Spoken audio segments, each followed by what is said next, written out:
My name is Evan Mercer, age 29, employee ID FEN 4127 with Kings Island Amusement Park, located just north of Cincinnati, Ohio.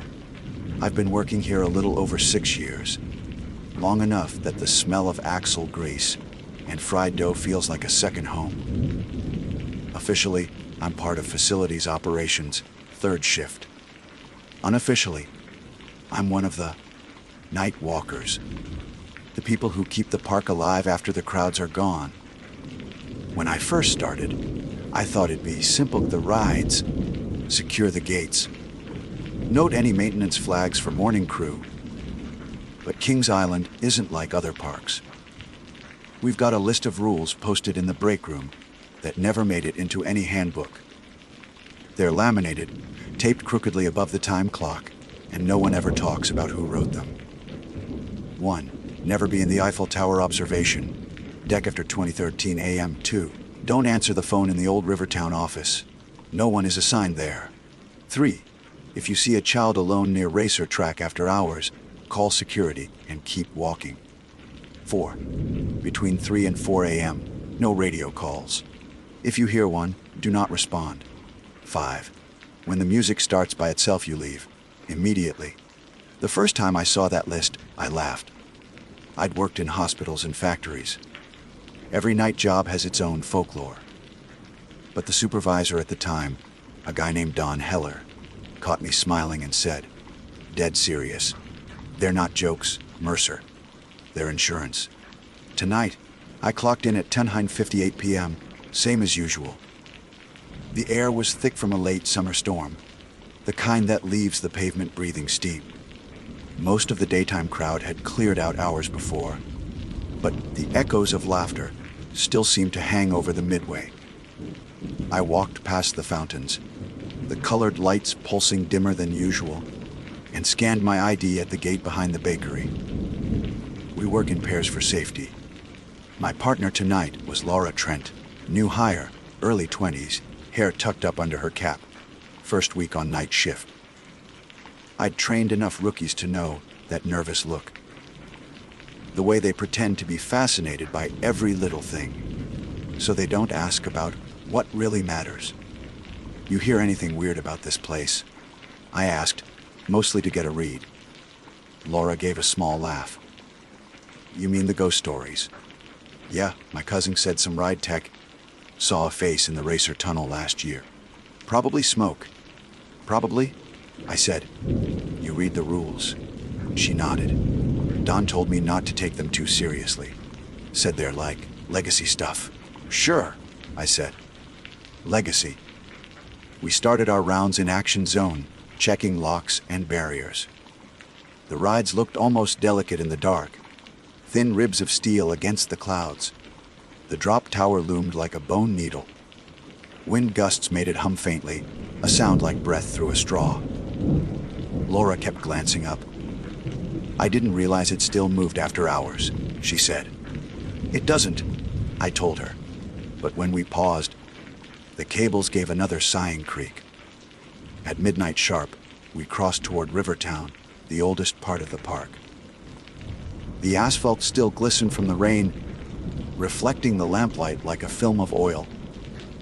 I keyed open the maintenance gate by Whitewater Canyon.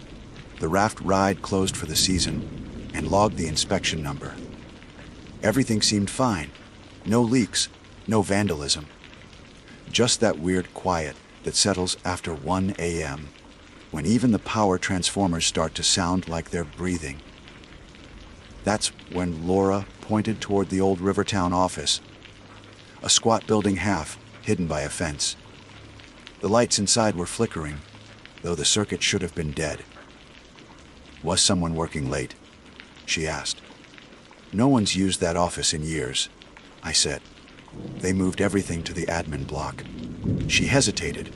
Then The phone rang. A plain desk phone, visible through the glass, trilling slow and steady. One ring, then a pause. Another. I felt my stomach tighten. "Rule number 2, I said quietly. Laura frowned. "What?" "Don't answer the phone in the old Rivertown office." She thought I was joking, but my voice must have given it away. I backed us up a few steps. The ringing kept going, even after we cleared the fence. We didn't speak again until we hit the main path. When we passed the candy shop, Laura asked, "What happens if you pick up?" "No one ever tells me," I said, "and I never ask twice." We logged the rest of the zone without trouble. Around 1:45 a.m., a message buzzed over my radio. 3 short clicks, then silence. It wasn't security protocol. No call sign, no words. I switched channels, figuring it was interference from maintenance. Still the clicks. Laura stopped walking. "Maybe someone's trying to reach us," she said. "Not during the quiet hour," I replied. Her brow furrowed. "Quiet hour." I didn't answer. The rule didn't specify when it started, but every night shift worker knows around 3 a.m. the park changes. The air pressure dips. The animatronics twitch like they're hearing something we can't. Sometimes the music systems reboot themselves, cycling through old ride themes, jingles that were retired decades ago. And every now and then, you'll see a maintenance cart drive by that doesn't exist on the roster. We stopped at the racer, the twin-track wooden coaster. The old boards popped underfoot as we climbed to the operator booth. I switched on my flashlight and scanned the seats, all empty, slick with dew. A raccoon darted along the fence, startling Laura into a laugh. For a moment, the tension broke. Then, faintly, we heard it. Carousel music, distant, faintly warped. The melody came from the Cunny Mall direction, though the collie up there had been dismantled since May. Laura whispered, "You hear that?" I did. The tune wound through the air like it was coming from underwater. I checked my watch. 2:11 a.m., stay here, I told her. "I'll check the control booth." She didn't argue, which told me she'd heard enough fear in my voice to stop pretending. I walked the platform, each footstep echoing hollow. The sound seemed to follow, as if the music wasn't coming from any one speaker, but drifting between them. By the time I reached the back gate, it stopped mid, note clean as if someone had cut the wire. When I turned back, Laura was staring at the ground near the track. "Ivan," she said softly. "Someone was here." She was pointing at prints. Small ones, bare feet, like a child's. Fresh on the wet boards, leading right up to where she stood, then vanishing. Not turning back, not jumping down. Just gone. "Stay close," I said. We didn't take notes. We didn't log it. Some things aren't worth writing down. By 20:25 a.m., we reached International Street. The Eiffel Tower replica rose above the fog, lights dimmed to a faint blue. There's an elevator to the observation deck, but the rule says never be up there after 2:13. It doesn't say why. As we passed the base, the elevator light blinked on. The doors opened by themselves. Laura whispered, "Someone's still up there." No one should be.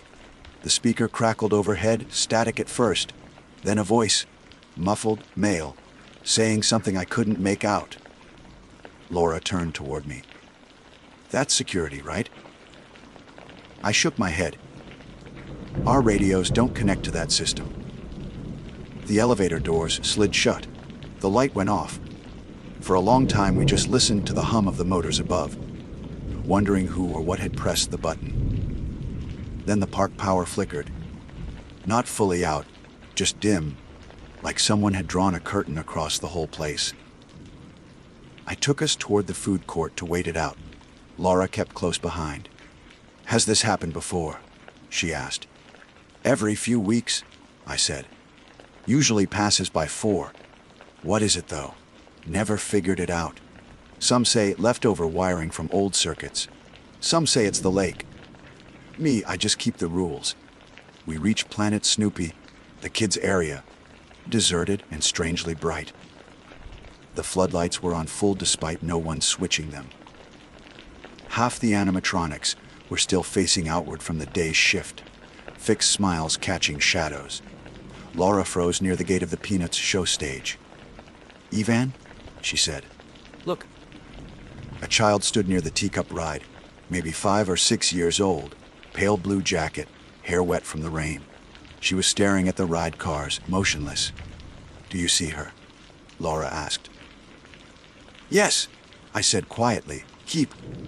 "What? We can't just—" "Keep walking," I repeated. My voice came out sharper than I meant. Laura's eyes widened, but she followed. Behind us, the sound of small footsteps echoed once, twice, then faded. By the time we reached the service tunnel near the Beast Coaster, it was 3:03 a.m. The radio clicked again, 3 short bursts, then a whisper, "Tower." Laura turned pale. It said tower. I switched it off. We took shelter in the tunnel entrance, the hum of generators overhead. The air smelled like ozone and oil. Laura was shaking. "You knew this stuff happened?" she said. "Why stay?" I thought about it. The truth is, I've asked myself the same thing. Maybe it's the quiet. Maybe it's the way the park feels honest at night, stripped of its illusions. Or maybe, and this part I've never said aloud, maybe it feels like the place is watching back, and I can't stand the idea of not knowing what it sees. We waited there until the clock hit 4:00 a.m., and the air shifted, subtle but clear, like pressure releasing from a sealed room. The lights across the park brightened all at once. Power normalized. Somewhere far off, a train horn sounded from the highway. The world was ordinary again. We finished the last checks in silence. Before clocking out, Laura stopped by the break room. She stared at the laminated rules, finger tracing the edges. "You ever think someone should rewrite them?" she asked. "Why?" I said. She shrugged. "Just feels like there's one missing." That made me pause. "What would it say?" She looked at me, calm, tired, maybe realizing something she didn't want to. "Rule 6, she said. "If you start to think the park knows your name, it probably does." I didn't have a reply. When I got to my truck, Dawn was just brushing the top of the coaster tracks. I caught a glimpse of movement up by the Eiffel Tower deck. Someone standing there, looking down. Too small to make out. Probably nothing. Still, I checked my watch. 20:13 a.m. I hadn't reset it. The drive home from Kings Island should have been nothing. 25 minutes of empty interstate and dawn light over the billboards. I'd done it hundreds of times. But that morning, something felt off. The sky had that bruised, pink haze that comes after storms, and my dashboard clock blinked 2:13 a.m. No matter how many times I hit reset, I told myself the battery was dying. By the time I reached my apartment in Mason, the sun was already breaking through the blinds. I should have been asleep, but my head kept replaying the music from last night. That carousel tune, warped, muffled like it had come through water. I left the TV on for noise and crashed on the couch. When I woke, it was late afternoon. I'd slept maybe 3 hours. The TV was off. I didn't remember turning it off. A voicemail waited on my phone. Unknown number. The message was 10 seconds of faint amusement, park sounds, crowds, laughter, then the sharp click of a turnstile. Right before it ended, someone whispered Mercer. My name, clear as anything. I deleted it without replaying. But my thumb trembled over the screen a little too long. I clocked in that evening at 5:02 p.m. They'd shifted me to overlap with day maintenance because of the storm damage. Laura was already there, half, hidden behind a coffee cup. She looked worse than I felt. "You get any sleep?" I asked. She gave a brittle laugh. "Sort of." "You?" "Sort of." The shift supervisor, Don Heller, clapped his clipboard on the table. "Storm cleanup's top priority. Debris in Cunningham, water pooling by Racer, couple trees down near the Eiffel base. Mercer, you and Trent handle North Route tonight. And keep the radios clear. Static's been weird again." Static. Always the innocent word for what we heard. We started with the midway. The park after hours is a strange in-between. All color, no sound. Balloons still swaying, popcorn smell clinging to the air, the music faintly looping on timers. Laura walked beside me, counting her steps under her breath. I didn't ask why. We passed a main cart parked crookedly by the arcade, one of the older gas models. I crouched to check the ID tag. The number was worn away, replaced by a painted mark just 13.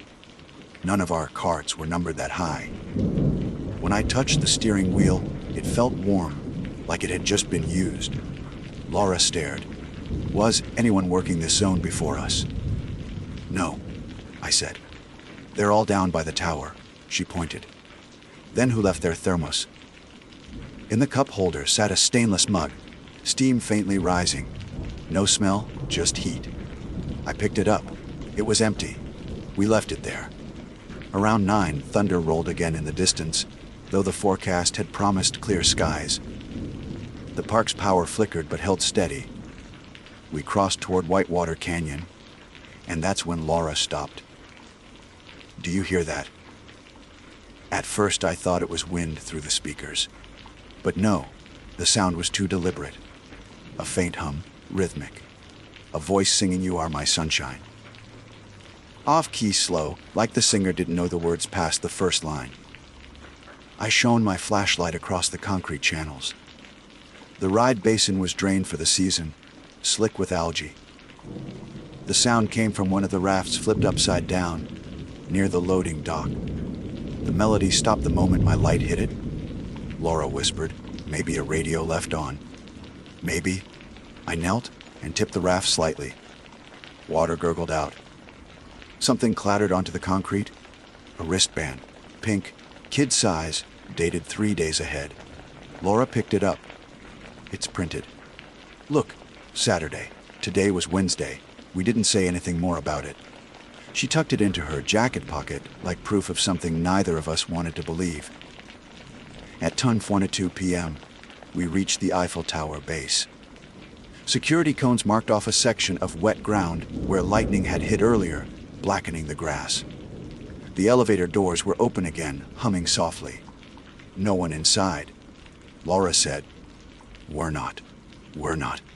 I agreed. But I couldn't help looking up. The observation deck lights were on. 2 silhouettes stood side by side, motionless. When I blinked, only one remained. Laura grabbed my sleeve. Let's go. We cut through International Street to log the damage report. The shop windows reflected us too clearly. The glass looked more like mirrors than displays. In one, I saw myself a half, second behind, mouth still closed when I was already speaking. I didn't tell Laura. She didn't need another reason to quit. Back in the break room, Don was staring at the rules board. He'd pulled the laminate down and added something new in marker, beneath the 5th line 6. If the park addresses you by name, do not answer. I froze. Who told you that? He looked up, eyes rimmed red. You didn't hear the announcement? No. It came over the loudspeakers at 9012. Whole damn park. Just said good evening, Ivan. Laura went pale. It said his name? Don nodded. Then the system crashed. I laughed once, dry and small. Could be a prank. Maybe, he said. Except IT checked the logs. That message wasn't triggered by anyone on the network. He turned away like he didn't want to see my reaction. I punched my time card and walked out before anyone could say more. Past midnight, we resumed rounds in Cunny Mall, the section that always feels older than it should. Paint faded faster, ate thicker somehow. The games stood silent, stuffed animals gray with dust. At the end of the row, the carousel sat still, horses gleaming faintly in the security lights. It hadn't run in months. Then the organ started. No prelude, no build, just full sound, rich and old, the same warped tune from last night. The horses began their slow rise and fall, chains rattling. Laura whispered, "Please tell me that's a test run." I didn't answer. My flashlight beam caught movement between the horses, a figure circling opposite us, matching pace. Each time it passed between poles, its outline bent, thinner, taller. The music wavered. Laura gripped my arm. Evan. I shut off the light. The carousel slowed to a crawl, notes stretching like voices underwater. One by one, the bulbs dimmed until only the mirror center remained, glowing faintly, reflecting 3 figures. There were only 2 of us. Something brushed past my shoulder. Cold air, quick and deliberate. The third reflection turned its head. I didn't wait. We bolted, running until the music faded into the hum of the power lines. We stopped behind the funnel cake stand, gasping. Laura doubled over, hands on her knees. Tell me that's some kind of park gag. Hidden tech. I wanted to say yes, but I remembered the wristband. Saturday's date. She stood, breathing hard. If it's haunted, fine, but it knows us. It said your name. Rule 6, I said. Dawn's new rule. She gave a shaky laugh. So we're just supposed to ignore it? Yeah, we ignore it. We finished our checklist in silence. Every now and then, the speakers crackled like a throat clearing. Once, faintly, a child's giggle slipped through before cutting out. At 1:57 a.m., we passed the Beast Coaster. A single car was parked halfway up the first hill, safety restraints open. Maintenance logs said all cars were stored in the shed. I climbed the catwalk to check. Halfway up, my radio buzzed at Evan, "Please remain seated until the ride comes to a complete stop." Laura's voice burst through after it. That wasn't me. The line died. I looked back down. She was staring upward, hands clenched. "We're leaving," I said. I didn't look at the car again. When we reached the tunnel under the station, a familiar hum filled the air, low, vibrating through the metal. The kind of sound you feel more than hear. The emergency lights flicked once, twice, then went dark. For a moment, the only illumination came from the cracks in the wooden boards above, bleeding faint moonlight.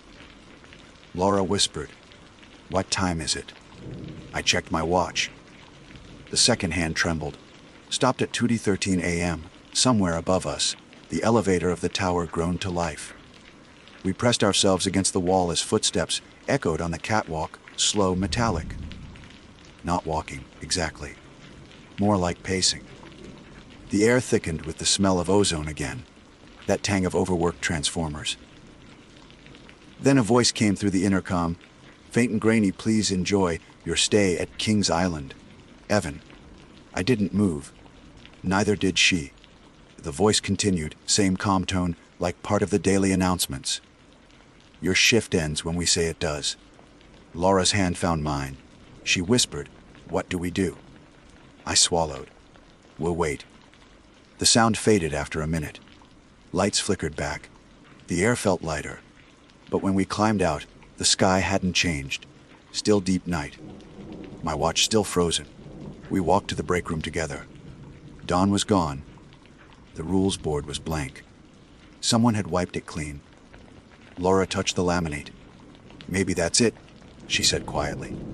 "Maybe the rules don't protect us anymore." "Then we write new ones," I said. "Before morning." She handed me a marker. My hand shook as I wrote on the board 7. "When 2:13 a.m. comes again, don't be here." We looked at each other. Somewhere outside, the carousel started to turn. The clock in the break room had stopped at 2:13 a.m., so had my watch.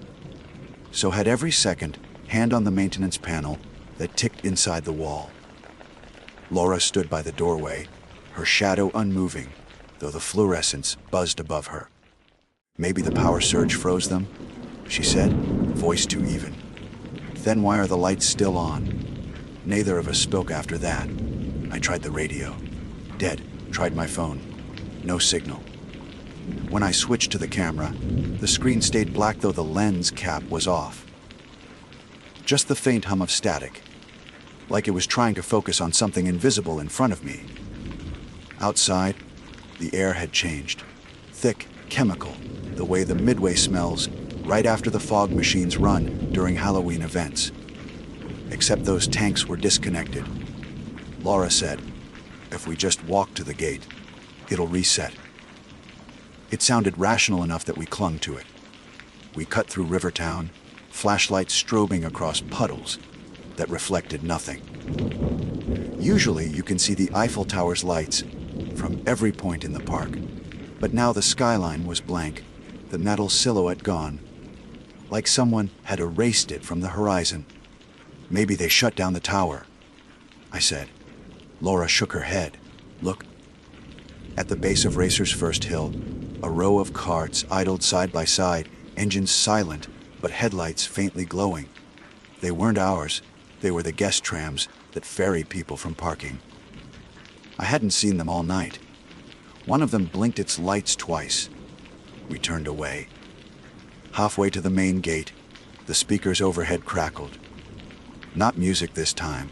Wind, and behind it a murmur of overlapping voices. Thousands at once, layered so deep it sounded like running water. Words tangled and unrecognizable until one separated itself exit. Laura clutched my arm. It said exit. Yeah, we followed the voice. The park stretched longer than it should have. Every pathway looped us back to International Street. Once, twice, a third time. The same funnel cake scent waiting, the same trash can lid clattering in the same rhythm. Laura whispered, "We're circling." I know. When we reached the Fountain Plaza again, the water jets were on. They danced in perfect timing with the carousel music, now playing everywhere at once, echoing through the buildings. At the center of the fountain, something floated, small, pale, swaying, a park wristband. The one from Laura's jacket pocket. She backed up so fast, she hit a bench. I had it. I saw. It drifted toward the edge, spinning lazily. The printed date had changed again Sunday. Today was still Wednesday. That was when the loudspeakers cut off mid-note. A single mechanical click followed, and the entire park went silent. Not quiet, silent. No insects, no power hum, nothing. The kind of silence that makes you aware of your own pulse. Then the tower lights blinked back on. Every bulb white, glaring. The structure stood where it had been missing, but something about the proportions felt wrong. Too tall, too narrow. The elevator doors at its base slid open. Inside, nothing. Just the faint smell of ozone. Laura whispered, "If we stay, it'll find us. If we go, it'll find us faster." But standing there wasn't an option. The ground beneath the fountain began to tremble, softly at first, then enough to ripple the water. We ran. Down Cunny Mall, past shuttered stalls, the posters flapping though there was no wind. The funhouse mirrors on our left caught our reflections as we passed, except they didn't move quite in sync. In one, Laura's reflection looked straight at me, while her real face was turned away. She saw it too. "Don't look at them," she hissed. I didn't. We reached the maintenance gate at the far edge of the park, padlocked. I radioed security out of reflex. "Base, this is Mercer, requesting unlock at north fence." A second later, my own voice came back, "Copy that, Mercer. Stay where you are." I dropped the radio. Laura picked up a fallen crowbar from a nearby toolkit and slammed the lock. Once, twice, metal shrieked but held. Behind us, the carousel started again, faint but gaining speed. The melody warped, notes reversing, then looping in fragments like a record spun backward. We ran toward the service tunnels beneath the beast. The entry door creaked open easily, too easily. Inside, the air was warm and vibrating with the same low hum we'd felt before. Lights lined the corridor, alternating red and white, giving everything a heartbeat pulse. Our footsteps echoed double time, as if someone followed just half a beat behind. At the first junction, Laura stopped. "We can't keep running. We need to reset it." "Reset what?" "The loop. Whatever's keeping time stuck. There's always a switch. Power, main breaker, something." She wasn't wrong. Every section of the park had a master control. For the north route, it sat in the substation room beyond this tunnel, We followed the sign ELACCESS GAOTRAZOY. When we entered, the hum became a roar. Generators spun, though every gauge read 0. On the wall, a single analog clock ticked backward. 203, 1200, 2011. Laura reached for the breaker. If it kills the lights, maybe. Too late, she pulled it. Darkness swallowed the room. For a second there was nothing. Then a flash of blue light exploded across the ceiling, showing hundreds of boot prints leading into the room, none leading out. The air smelled like burnt sugar and dust. Then came the laughter. Faint, childlike, the kind you hear pipe through animatronics. Laura stumbled back, whispering, "That's the racer kid, from the rule." I found my flashlight, switched it on. The light hit the far wall. Something had been scrawled there in chalk EKCTWN, but below it, fresher handwriting read TISWN. The clock reset itself to 2013 a.m. We ran. The tunnels led upward now, toward the maintenance stairs behind the Eiffel base. The metal rungs were slick, vibrating faintly with static. When we emerged, we weren't behind the tower at all. We were inside the observation deck. The glass panels looked out over a park that shouldn't exist. Every ride lit, spinning, though no one was on them. Fireworks burst soundlessly in the distance, looping the same red bloom again and again. In the reflection, behind our own shapes, another figure stood, facing away, arms at its sides, hair too long to be any uniformed worker. Laura said, "Ivan, don't look." "I already am." The figure turned. Its face wasn't monstrous. It was mine. Not scarred or twisted, just expressionless, eyes blank like mannequins in the gift shops. He raised his hand and pressed it to the glass from the other side. My reflection did the same without my moving. The glass fogged under his palm. Then the PA crackled, shift complete. Everything went black. When I opened my eyes, sunlight streamed through the deck windows. Birds. Real sound. Laura was gone. I stumbled down the stairs. No elevator now, just endless steps that finally spat me out onto International Street. Guests were already filing in, laughing, carrying stuffed bears. The fountain sparkled under morning light. My watch read 9:02 a.m. For a second, relief nearly knocked me flat. Then I saw the rule board near the staff gate. Don was standing in front of it, clipboard in hand, nodding to the morning crew. The board looked new, freshly laminated. He smiled when he saw me. "Mercer, thought you called out today." "I was on shift," I said. "You reassigned me last night." He blinked. "Night shift's been empty all week. Storm damage kept everyone off schedule." "Laura Trent." "Ooh." He looked through his notes. No one by that name in payroll. Behind him, the rules gleamed under the fluorescent light. Only 5 lines again. No 6th, no 7th. 1. Never be in the Eiffel Tower observation deck after 2:13 a.m. 2. Don't answer the phone in the old Rivertown office. 3. If you see a child alone near racer track after hours, call security and keep walking. 4. Between 3 and 4 a.m., no radio calls. 5. When the music starts by itself, you leave. Immediately. Nothing else. I felt something heavy in my jacket pocket. When I reached in, my fingers brushed soft paper. A pink wristband. The printed date Sunday. Don noticed my face. "You okay, Mercer?" I managed a nod. He turned back to his clipboard. "Good. We'll need you tonight, then. 3rd, shift coverage again. You're on Rivertown route." "Tonight." He smiled. "Yeah. Clock in by 10:58, same as usual." As he walked off, the PA system crackled overhead. Cheerful daytime announcement. The kind visitors never notice. But beneath the words "Welcome to Kings Island," I heard another line layered under the static, "Your shift ends when we say it does." I looked down at my watch.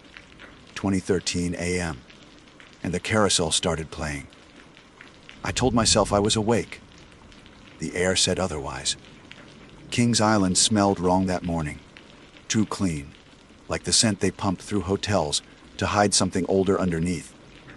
The crowd noises were a little too steady, the same laughter looping every few minutes like background tracks on repeat.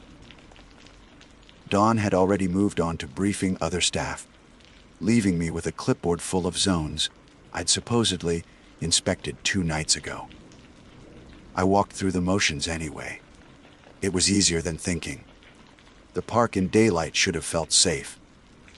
Sunlight flared off the coaster tracks, kids shrieked in the distance, the fountain jets flashed rainbow. But the place had the stillness of a stage set between takes. Even the pigeons were too still, perched like props.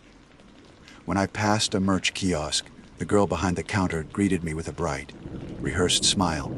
"Morning, Evan. How's Rivertown looking?" My stomach turned.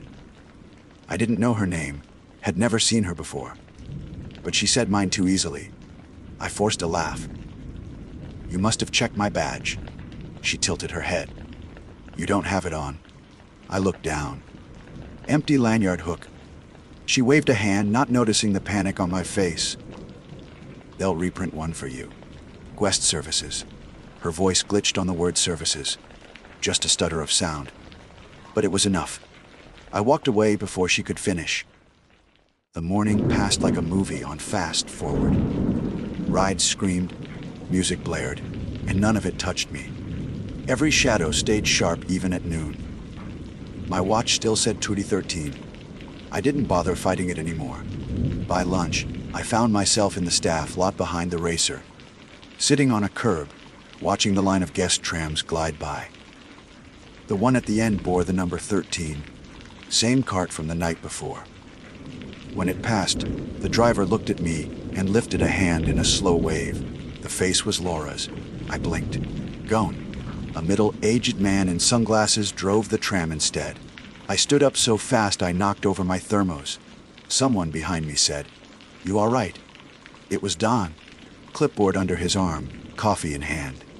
The same calm tone as always, though his eyes were a shade too bright. "Long night?" he asked. "Long everything." He gave a half smile. "You know, you could take a few days. HR won't complain." I studied him. "You said there was no Laura Trent." He nodded slowly, polite confusion playing across his face. "Right? Who's that?" I didn't answer. Don glanced toward the tower.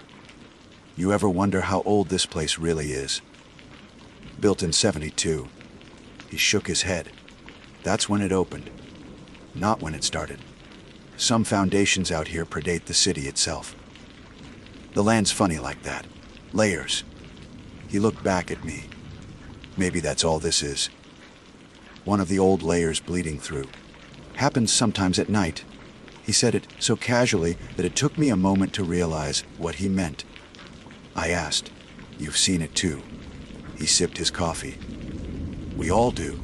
We just learn not to call it what it is." "And what is it?" He smiled faintly. "Maintenance." Then he walked off toward the crowd. That word stuck to me the rest of the day. Maintenance. As if something below the park, under the asphalt, the rides, the wiring, was doing its own kind of upkeep. By early afternoon, the air began to shimmer. Heat, maybe. Or the day folding back toward night. I checked the time on my phone again. 2:13. The battery icon hadn't moved. At 300 by the park clocks, I ducked into the Rivertown office, the one from the rules list. I told myself I was just going to look. Maybe prove the phone didn't exist anymore. The door opened with a sigh, releasing cool air that smelled faintly of wet paper. The room was empty except for a single desk and that old rotary phone sitting in the middle.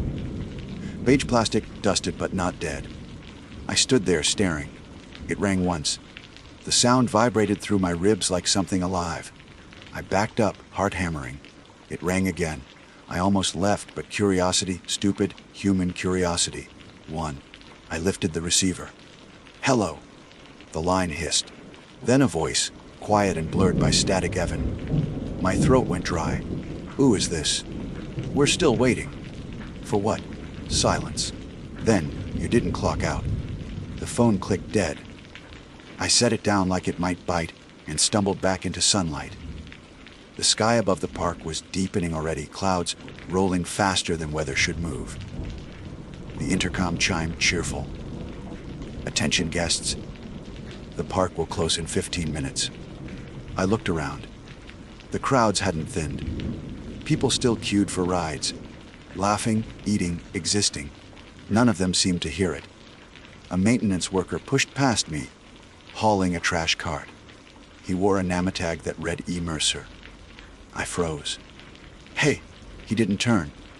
I followed him through the service gate, into the narrow back path that ran behind the old games arcade. He kept the same slow, steady pace. When I reached out, my fingers brushed his sleeve. He vanished. No drama, no smoke. Just gone, the cart rolling a few more feet before stopping. Inside it sat my own ID badge. The photo was wrong. Not a headshot. An image of me at the tower base. Looking up, time-stamped 2:13 a.m. Something inside me broke then, quiet and clean. I walked to the break room on autopilot. The rule board was still there, pristine. The laminate gleamed under flickering light. I stared at the first rule again. Never be in the Eiffel Tower observation deck after 2:13 a.m. I took a marker and added one more below it, hands trembling. 6. If the park tells you you're still working, don't argue. You are. The markers squeaked against the plastic. When I capped it, a voice behind me said, "Good addition." Laura stood in the doorway. Uniform crisp, hair tucked neatly, same small scar on her chin, like nothing had happened. "You're let," she said, smiling. "Shift starts in 5. She held out my badge. My stomach twisted. "You disappeared." She tilted her head. "Did I?" Her voice was steady, but her eyes weren't. Something behind them flickered, like static in glass. "You wrote that new rule," she said. "That's good. Keeps us from wondering too much." "Wondering about what?" "The part you can't fix." She placed the badge in my palm and closed my fingers around it. The plastic felt warm, pulsing faintly, like a heartbeat. When I looked up again, she was gone. Outside, the park music had changed keys, slower, almost mournful. I stepped out into the midway. The sky was fading toward violet. Guests streamed toward the exits that didn't seem to get any closer. A kid ran past me, holding a balloon. The balloon string caught my wrist for a second. The tag attached to it read Sunday. I looked back. The kid was gone. The PA system clicked on "Good evening, Kings Island employees. Third shift begins in 10 minutes. Please report to your assigned zones." Every sound froze. The rides, the chatter, even the fountain. Only the speakers kept talking, repeating the same phrase again and again. "Third shift begins in 10 minutes. I turned in a slow circle. Every guest around me was now standing still, faces turned toward the tower. Their eyes glowed faintly in the dusk, reflecting the white bulbs. The elevator at the base opened with a ding. Inside, darkness pulsed like breath. I could have run. Should have. But something in me, the same part that stayed after midnight, the same part that answered the phone, stepped forward instead. Each footfall echoed hollow against the pavement. As I neared the tower, the crowd began to hum the same warped tune from the carousel. The air smelled of ozone and sugar. Inside the elevator, the panel lights flickered. OBSERVODCK. 20:13 a.m. I pressed the button. The doors closed. Somewhere overhead, the intercom whispered, "Shift in progress." And for the first time, I didn't fight it. The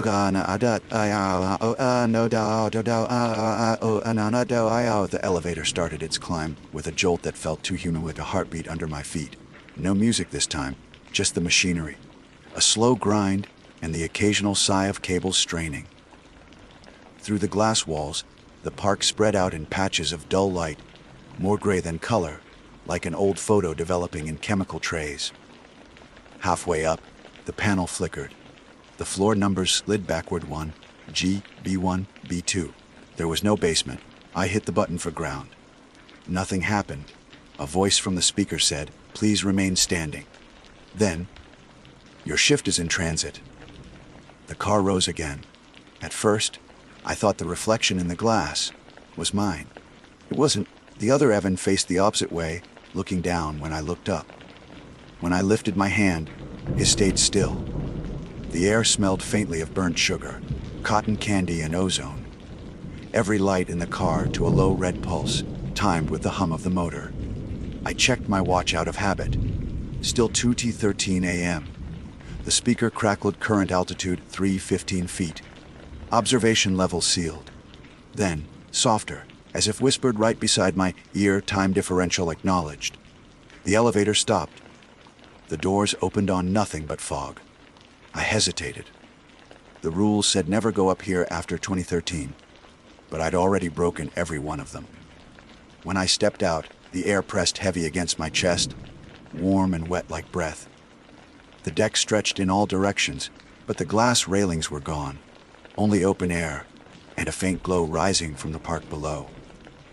At the center stood a small desk. On it a rotary phone. I walked closer. Each step echoed like I was inside a hollow shell. The phone rang once.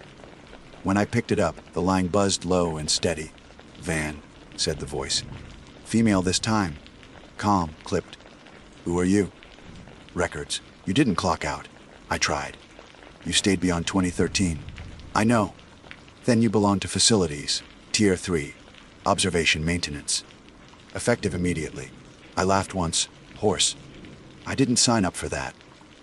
"You did when you answered." The hum deepened, vibrating through the deck. Below me, the park lights shifted, each section lighting up one by one in a slow spiral river town. Cunny Mall, Action Zone, Planet Snoopy, and finally the tower base. Every bulb glowed the same sterile white. In the center of the spiral, a dark patch pulsed where the fountain should have been. The voice said, "System requires balance, day for day.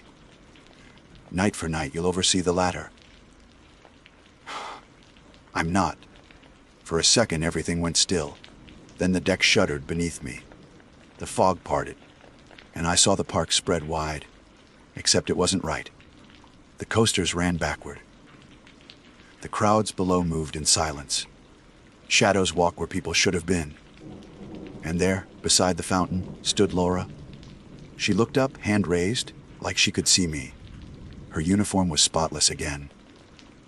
Around her wrist glowed a pink band marked Sunday. I slammed the elevator button, desperate. The doors opened, but the car was already full. Every seat taken by workers in park uniforms. Faces blank, eyes dull gray. Each held a clipboard. On the front of the nearest one, my name mrcre, under status active. One of them stood to make room. He looked like Don. I stepped inside before I could think. The doors closed. The elevator descended in silence. No hum now, just a distant rush like wind through underground pipes. The glass outside showed nothing but streaks of white light falling past, endless. "Dawn, or the shape that wore him," said quietly. "You should have left at dawn." "There wasn't any dawn." He nodded. "There never is for night staff. Where does this go?" "Back to the floor." "Ground." He almost smiled, lower. The light outside dimmed, until only their faces glowed faintly, pale as wax. The air thickened. My ears popped. Then the elevator stopped with a soft clang. The doors opened to darkness. We stepped out onto a concrete tunnel lined with old park signage. Logos from decades past, long retired. The air smelled of rust and bleach. Somewhere far off, a generator hummed. Don handed me a flashlight. "Maintenance starts here." I followed him down the corridor. The walls dripped. Pipes rattled overhead, releasing bursts of cold steam. We passed door after door labeled with ride names that hadn't existed since before I was born. After a while, I said, "This isn't part of the blueprints." He didn't slow. "No, it's part of the park." At the end of the tunnel stood another door, steel bolted, painted with lock letters, Quantrell, ROM 13. The number looked hand-painted. Don keyed it open. Inside, Rows of old monitors flickered. Each screen showed a different version of Kings Island, morning crowds, empty night shots, and others where the ride stood rusted, overgrown. Time running in all directions at once. He gestured at an empty chair. Every shift needs a watcher. I'm not sitting there. You already are, it was. Another me in the chair, hunched, headset on, eyes vacant. On the monitor in front of him, I saw myself standing in the doorway, arguing with Dawn. The me in the chair turned his head slowly toward me, mouth moving just out of sync. The words reached my ears half a second later, shift in progress. I backed away. Dawn didn't stop me. You can't undo the call, he said. You can only hand it off. To who? He smiled. You'll know when they answer. The lights flickered. For a heartbeat, every screen showed the same image. The tower deck, empty except for the phone, ringing again. I bolted for the door. The corridor beyond had changed. No pipes now, just painted walls in bright colors, cartoon murals half peeled. I recognized it, the maintenance tunnel beneath Planet Snoopy. Except the paint looked new. Music drifted faintly from above. Daylight leaked through cracks in the ceiling. I climbed a service ladder and pushed open the hatch. The park looked normal. Families everywhere. Kids screaming on rides. Sunlight real and hot on my face. For a second, I almost believed it. Then I saw the wristbands. Every guest wore the same color, pink, printed with Sunday. A worker walked past carrying trash bags. I grabbed his arm. What day is it? He frowned. Sunday. It's Wednesday. He smiled like humoring a lost tourist. It's always Sunday after the storm. He walked off. I tried to find Dawn, Laura, anyone from the night crew. Every face blurred past, strangers all smiling the same rehearsed smile. The intercom chimed overhead, attention guests. Please enjoy extended hours tonight. Kings Island never closes. That last part echoed, never closes, repeating until the words folded into the carousel tune. I looked toward the tower. The elevator doors were open again. The phone on the desk above rang, faint but steady, and I swear I heard it through the air. I turned and ran for the parking lot. Past the security gate, the asphalt stretched farther than it should, row after row of cars under a white sky. I found my truck exactly where I'd left it. The keys were already in the ignition. When I started the engine, the radio clicked on by itself. Static first, then a woman's voice. Calm, clipped facilities, Tier 3, Mercer reporting for night maintenance. I slammed it off. It came back. Shift begins in 10 minutes. The same words from last night. I looked up. The park's skyline shimmered in the heat, or maybe it wasn't heat. For a second, I saw both versions layered together. The daylight park and the empty one. Its ride skeletal. The tower glowing faint white against the dark. Then the sky blinked. When I opened my eyes, my truck sat back in the staff lot. Moonlight instead of sun. My time card lay on the passenger seat. Stamped IN, 10:58 p.m. The carousel music floated faintly through the open window. I looked at my watch. 10:13 a.m. Somewhere behind me, the PA whispered, "Welcome back, Evan." When I opened my eyes again, the air was cold enough to sting. The radio was still hissing softly. Every dial glowed the same pale green as the park lights. I didn't remember falling asleep or waking. Outside, fog moved like slow water through the lot, covering everything except the Eiffel Tower's tip. Its lights pulse faintly, one beat every few seconds, the rhythm of a clock that refused to die. My watch read 20:13 a.m. Of course it did. I stepped out of the truck. The sound hit first.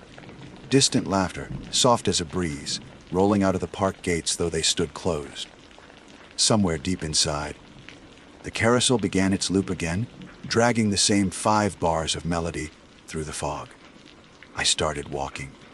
The turnstiles turned, ease in would I push them, even without a ticket. The fountain plaza shimmered ahead, water jets frozen mid, air like strings of glass. Behind them, the tower waited, quiet, patient. Halfway down International Street, I found the rule board.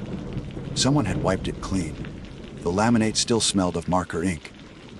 The pen lay on the ground. I picked it up and wrote in a single line 7. Don't come back. The letters blood under the plastic, already fading. I tried again. The ink vanished the moment I lifted my hand. The park doesn't like new rules. A flicker to my left. Movement in the bakery window. A woman sweeping the floor, back turned. When she straightened, I saw it was Laura again. She met my eyes through the glass. Her mouth shaped the word leave. The lights blinked, and she was gone. I kept walking. Every speaker in the park whispered now, overlapping static with fragments of human sound. Names, schedules, snatches of rules rewritten. Never be in the tower after, between 3 and 4. When the music? The carousel broke through the fog as I reached Cunny Mall. It spun faster than it ever had during the day. The horses blurred into streaks of color. No riders, no operator. The organ pipes wheezed like lungs filling with dust. I stood there until the tune warped again, slowing into something like speech. Each note stretched into syllables. Clock in. Clock in. I turned away. Rivertown was next. The phone in the old office rang once. Then again, and a third time, perfectly in time with my heartbeat. I opened the door. The room was bright now, too bright, white light spilling across the floor like milk. The phone's cord pulsed faintly. I lifted the receiver. "Maintenance," said the voice. Calm. Familiar. "Don?" I asked. "We prefer titles now." "You're late." "I never left." "Exactly." I almost this place. Static. Then, it's what's off after closing. Someone has to keep the lights on. I don't want it. Want doesn't matter. Every ride, every bulb, every scream, they all need witnesses. The day crew forgets. Redone the phone buzzed harder, the plastic hot in my hand. "You'll get used to it. They all do." "I won't." Silence. Then, quietly, "You already have." The line went dead. I dropped the phone and stepped outside. The fog had thickened, folding around the rides until only their outlines remained. The tower's lights brightened again, one bulb at a time, climbing toward the top like a countdown. I knew what it wanted, so I went. The elevator doors opened before I touched them. Inside, the panel read only one option now, Avion Disque, 2:13 a.m. I pressed it. The ascent was soundless this time, weightless, like falling upward. The park shrank beneath me, the spiral of its lights tightening into a single glowing eye. When the doors opened, the fog was gone. The deck stretched out under a sky, so clear it didn't look real. The stars were sharp fixed. No wind, no hum. Just quiet. In the center sat the same desk, the same phone. Beside it, a clipboard. My name at the top. Under Status Supervisor, Night Maintenance. I didn't touch it. I looked over the edge instead. Far below, tiny figures moved through the midway. Hundreds of them, pushing brooms, checking locks, all in identical uniforms. Some looked like faces I knew. Others didn't have faces at all. One paused, looking up. Me again. He lifted his hand in a slow wave. I stepped back. My heel hit something solid, the phone cord. It was longer now, coiled around my ankle, the receiver resting beside my boot. It rang once. I didn't move. Twice. "Ivan," the voice said when I finally answered. "Yeah, you can go if you find someone to take your place." My throat went dry. "And if I can't?" "Then you stay until someone answers your call." The wind stirred for the first time, carrying the faintest whiff of grease, sugar, rain. The sound of day. I hung up. I looked at the clipboard, the empty space below my name where a new one could go. I thought of Laura's face in the window, the way her mouth had formed leave. Maybe she'd found a way, maybe not. Somewhere below, the park music changed again. Brighter now, the opening fanfare they play each morning when the gates open. It sounded almost hopeful. Maybe that was the trick. Maybe the park needs hope as much as it needs fear. I set the clipboard back on the desk and picked up the phone. This time, I dialed. It rang only once before someone answered. A man's voice, tired, curious. Kings Island Facilities, can I help you? I said, yeah. You hiring? Always, he said. Name? I smiled, though it didn't feel like mine anymore. Mercer Avon Mercer. The line hissed, soft as a sigh. Welcome aboard. The tower lights flickered, then steadied. Down below, the crowd noise returned. The normal rhythm of the park, laughter, music, the day starting over. I hung up. The phone stayed quiet. For a while, I just stood there, watching the sunrise crawl over the coaster tracks. It looked real. Maybe it was. The air even warmed on my face. But when I checked my watch, the hands were still frozen. 20:13 a.m., I laughed once, low and dry, and whispered the only rule that ever mattered. Don't come back. Then I turned toward the elevator and waited for the next shift to arrive. The light above the doors blinked progress, and somewhere deep below, a phone began to ring.